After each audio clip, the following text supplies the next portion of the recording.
Praise lord. దేవుని ఘనమైన నామమునకు మహిమ కలుగునుగాక. ప్రభు నామమున మీ అందరికీ శుభాభివందనాలు. ఈ ఉదయకాలము దేవుని వాక్యాన్ని విందాం.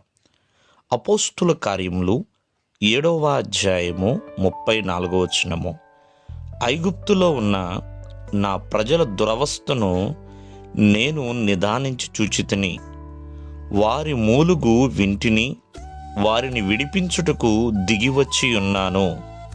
ప్రియమైన వల్లరా, ఇక్కడ ఐగుప్తులో దేవుని ప్రజల యొక్క దురవస్థ,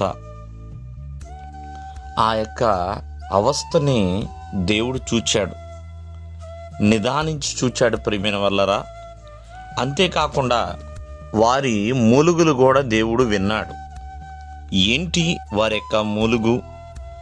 వారిని విడిపించడానికి దేవుడు దిగి రావటం ఏంటి అంటే, ప్రియమైన వల్లరా, వారు చాలా కఠినమైన బానిసత్వంలో ఉన్నారు. ఎంతో వెట్టి చాకిరీ చేస్తున్నారండి. ప్రియమైన వల్లరా, వాళ్ళు అలాగే కన్నీరు కారుస్తా రాత్రంతా ప్రార్థన చేస్తా. ప్రియమైన వల్లరా, మరి పగలు రాత్రి అనే తేడా లేకుండా మరి ఎంతో కఠినమైన బానిసత్వంలో వాళ్ళు ఉన్నారు. ఐగుప్తు దేశములో ఉన్న యొక్క ఫరో వారి యొక్క మూలుగులు వినలేదు, చాలా కఠినాత్ముడుగానే వ్యవహరించాడు.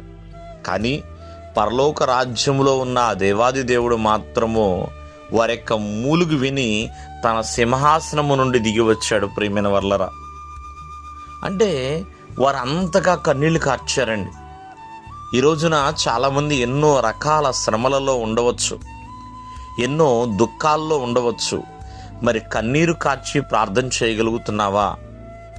ప్రియమైన వర్లరా, ఎందుకంటే ప్రతి కన్నీటి బొట్టు దేవుని కనుల్లో కనపడుతుందండి. ఆయన చూస్తున్నాడు.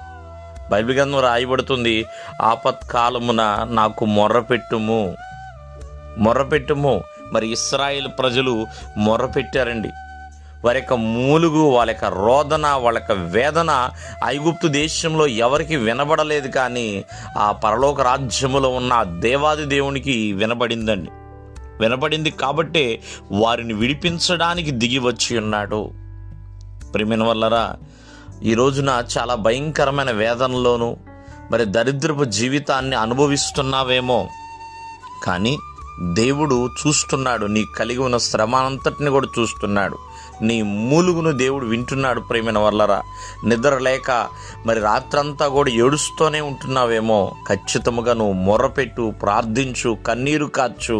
ఖచ్చితంగా దేవుడు నీకున్న ఆ స్థితిగతులను మారుస్తాడు. ఇశ్రాయేలు ప్రజల్ని ఎలాగైతే విడిపించడానికి మోషేను పంపించాడో, అలాగే ప్రతి ఒక్కరిని కూడా ఆయన విడిపించువాడు, సంరక్షించువాడు, భద్రపరచువాడు, నిండైన మెండైన ఆశీర్వాదమునిచ్చువాడు. దేవుడు మిమ్మల్ని దీవించునుగాక. ఆమేన్.